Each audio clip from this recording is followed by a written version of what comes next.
المعيارية. فهذه المرحلة مرحلة الصون والاحترام ظهرت فلسفة البيئة.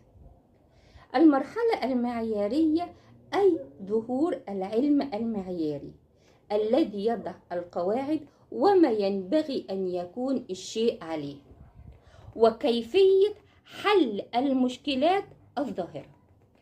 في المرحلة ديت، ولو تفتكروا معايا في الحلقة المرة اللي فاتت لما كنا بنقارن ما بين مفهوم فلسفة البيئة ومفهوم البيئة، قلنا فلسفة البيئة ده مصطلح حديث ظهر في المرحلة الخامسة في علاقة الإنسان مع البيئة، وهي مرحلة الصون والاحترام، وإن فلسفة البيئة دي هي علم معياري، أي بيضع المعايير التي ينبغي أن يكون عليها الأشياء، المعايير التي يجب عليها أن توضع